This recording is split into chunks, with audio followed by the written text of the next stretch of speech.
মৰমৰ ছাত্ৰ ছাত্ৰী তথা টেট পৰীক্ষাৰ্থীসকল, আজি মই তোমালোকৰ আগত এটা নতুন ভিডিঅ' লৈ আহিছোঁ। সেই ভিডিঅ'টো মই প্ৰিপজিশ্যন পৰা লৈছোঁ আৰু ইয়াৰ ভিডিঅ'টোৰ পাৰ্ট নম্বৰ হ'ল কিমান 6।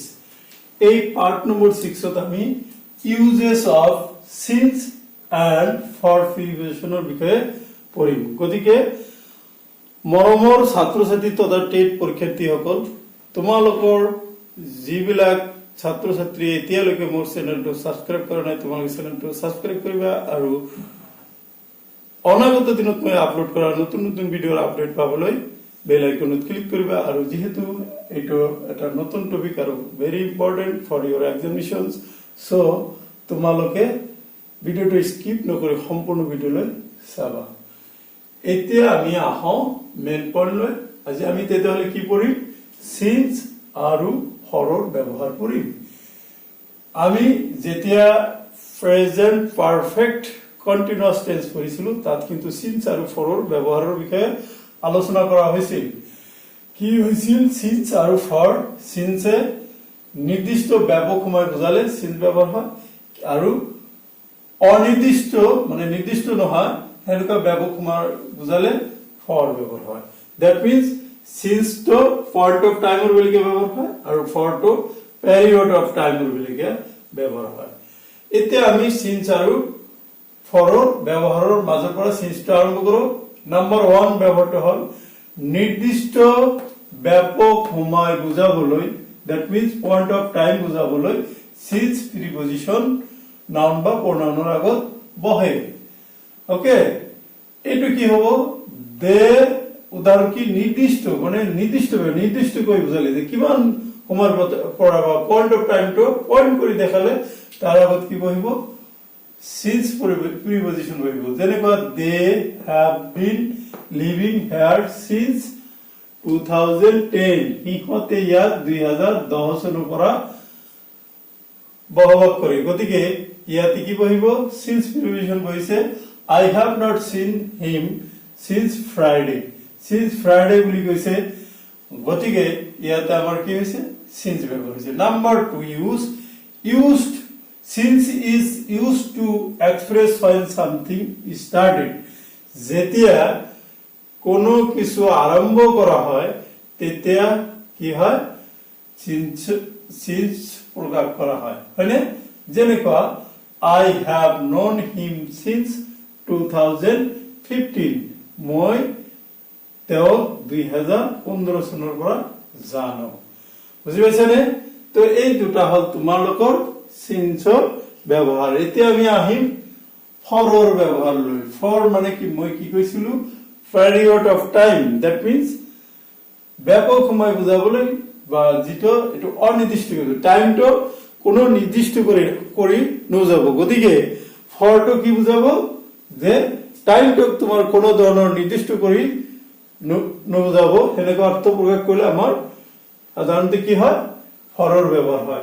আমি কেইটামান এক্সাম্পল দি আলোচনা কৰো। I have been living here for 10 years, মই ইয়াত 10 বছৰ ধৰি বসবাস কৰিছো। কিন্তু ইয়াতে কিন্তু তোমালোকৰ ক্লিয়াৰ কৰি কোৱা নাই যে কোনটো 10 বছৰ, কোনটো মানে 10 বছৰ ধৰি। পাষ্ট অমুক তমুক কোনো ধৰণৰ নিৰ্দিষ্ট কৰি দিয়া নাই কাৰণে ইয়াতে কিন্তু ফৰ হৈছে। এইটোই হল মেইন পাৰ্থক্য। তাৰ পিছত হল I will be here for 3 years, আমি ইয়াত 3 বছৰ থাকিম। কোন 3 বছৰ থাকিম এইটো নিৰ্দিষ্ট কৰি বুজা নাই কাৰণে ফৰ বহিছে। আৰু যদি এইটো নিৰ্দিষ্ট কৰি বুজালেহেঁতেন তেতিয়াহ'লে সিন্স বহিলেহেঁতেন। নাম্বাৰ 2 ব্যৱহাৰ লৈ আহা কাৰণ বুজাবলৈ, কজ বুজাবলৈ।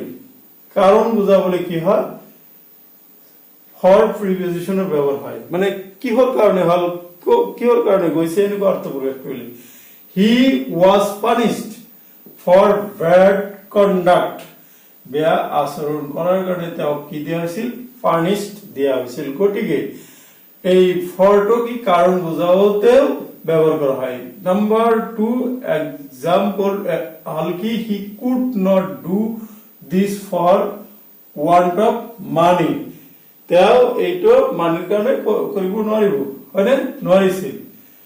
এই কামটোতে পইচাৰ অভাৱৰ কাৰণে কৰিব পৰা নাছিল কাৰণ দিছে এখানে এইটো কাৰণ বুজালে তেতিয়াহলে কি হ'ব ফৰ প্ৰিপজিশন বহিব নাম্বাৰ 3 উদ্দেশ্য বা পাৰপোজ বুজাবলৈ ফৰ প্ৰিপজিশন বহে মানে কোন উদ্দেশ্য বা কোনটো পাৰপোজত কামটো কৰা হ'ব বা কিহৰ কাৰণে কামটো কৰে কিহৰ উদ্দেশ্যত কামটো কৰে হি এক্সাম্পল হি ওয়াৰ্কড ফৰ মানি তেও কাম কিহৰ কাৰণে কৰে টকাৰ কাৰণে কামটো কৰে he was gone out for a walk